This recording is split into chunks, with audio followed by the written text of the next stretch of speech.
Hello fifth class, welcome to the online classes presented by AMM public school. आज आपका English का turn है, तो निकालिए अपनी इंग्लिश की बुक और आज हम पढ़ाएंगे आपको चैप्टर नंबर 5 और 6।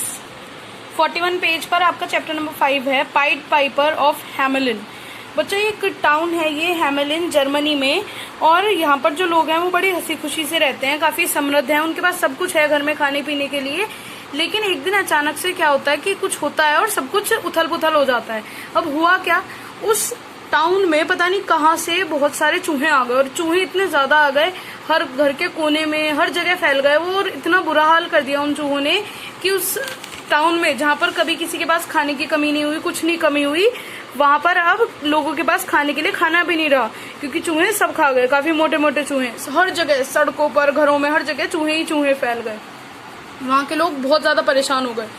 तो लोग और जो मेयर है वहाँ का, जो मेन है, वो बात करने लग गए। उन्होंने सोचा कि चलो किसी तरीके से हम इस चीज को सॉल्व करते हैं। तो उन्होंने क्या डिसाइड किया कि जो कैट्स हैं वो अगर सारे चूहे खा जाएंगी तो ये हमारी प्रॉब्लम सॉल्व हो जाएगी। लेकिन इस चीज के लिए दिक्कत ये थी कि कैट्स आएंगी कहाँ से इतनी सारी, तो ये तो ऑलमोस्ट पॉसिबल था नहीं। तभी वहां पर एक अजनबी इंसान आया। उस इंसान के हाथ में एक फ्लूट थी, बांसुरी, और वो अपनी बांसुरी बजाता हुआ इधर उधर जाता था। अब उस फ्लूट वाले इंसान ने उनसे कहा, लोगों से और मेयर से, कि मैं आपके टाउन के सारे चूहे भगा दूंगा, बस आपको मुझे 10,000 गोल्ड कॉइन्स देने हैं। तो जो मेयर है वो ठीक है, उसने कहा ठीक है, हम आपको 10,000 गोल्ड कॉइन्स देंगे और आप वो चूहे भगा दीजिए। एक ही दिन में उसने कहा मैं सारे चूहे भगा दूंगा। अब उसने क्या करा, अपनी फ्लूट से एक आवाज बजाई और वो चूहे सारे उसके पीछे आते गए, और वो उन चूहों को लेकर सी में चला गया, और सारे चूहे, जो सी थी, मतलब नदी थी, उसमें गिर गए। अब फाइनली सारे चूहे खत्म हो गए। जब वो मेयर के पास गया अपने पैसे लेने के लिए, तो मेयर ने कहा कि भाई एक दिन का काम था इतना छोटा सा, उसके लिए तुम्हारे 10,000 गोल्ड कॉइन्स तो बनते नहीं है, मैं तुम्हें 5,000 गोल्ड कॉइन्स दूंगा। ये सुनकर जो पाइड पाइपर था वो काफी गुस्सा में आ गया, और वो मुड़ गया वहां से। उसने फिर से एक धुन बजाई अपने बांसुरी से, और जो सारे बड़े लोग हैं वो वहां बस खड़े रह गए, उसे देखते रह गए। और उस धुन की वजह से क्या असर हुआ, उस टाउन के जितने भी बच्चे थे उस पाइड पाइपर के पीछे आने लगे, वो उस पाइड पाइपर के पीछे पीछे जाने लगे। वो पाइड पाइपर उन्हें लेकर जाता रहा और एक पहाड़ के पास जाकर रुके। वहां एक डोर ओपन हुआ, और उस डोर में से वो जो पाइड पाइपर था और जो बच्चे थे वो सारे चले गए, और वहां से वो लौटकर कभी नहीं आए।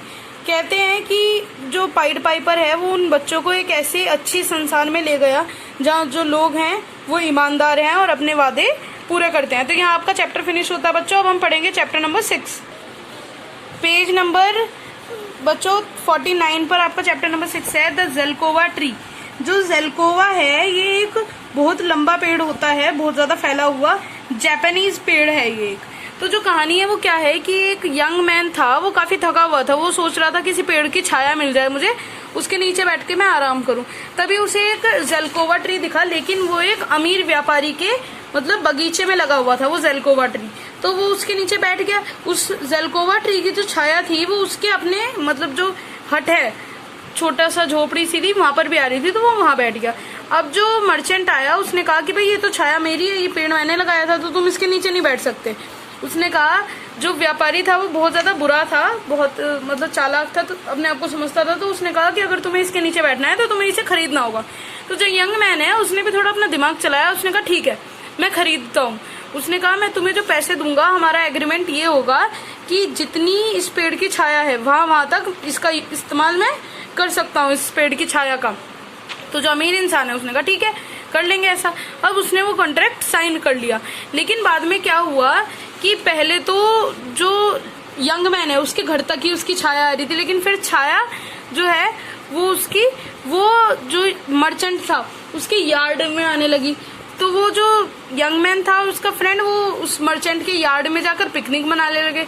तो जो मर्चेंट था उसे बड़ा गुस्सा आया। उसने कहा कि भाई ओ ये क्या है, तुम मेरे घर में कैसे आ सकते हो। उसने कहा कि भाई छाया पर मेरा हक था, तो छाया जहां भी जाएगी मैं वहीं चला जाऊंगा। धीरे धीरे वो उसके घर के अंदर अंदर जाती रही छाया, तो वो उसके अंदर घर में भी चला गया। तो जो मर्चेंट था उसे महसूस हो गया कि भाई मतलब इसने मुझे सबक सिखा दिया। उसने कहा कि मैं तुम्हें दुगने तिगने कितने भी पैसे दे दूंगा, लेकिन मुझे ये एग्रीमेंट कैंसिल करो। तो फिर वो जो लड़का है उसने सोचा यंग मैन ने कि क्यों ना मैं दूसरों का भला करके अपना ये एग्रीमेंट कैंसिल करूं, जिससे कि ये जो मर्चेंट है ये कभी किसी को परेशान ना करे। तो उसने कहा कि मुझे अपनी जायदाद का आधा हिस्सा दे दो, और उसने ऐसा करा। उसके बाद से वो सारा जो टाउन था, एरिया था, गांव, वो हमेशा खुश रहे। उसने वो सब पैसा गरीबों में बांट दिया और उसे उसका सबक में मिल गया। तो बच्चों, ये आपके 2 चैप्टर्स कंप्लीट हो गए हैं। इनके वर्ड मीनिंग, क्वेश्चन आंसर्स आपको सेंड करे जाएंगे, आपको करने हैं। तो मिलते हैं नेक्स्ट वीडियो में नेक्स्ट चैप्टर के साथ। Thank you.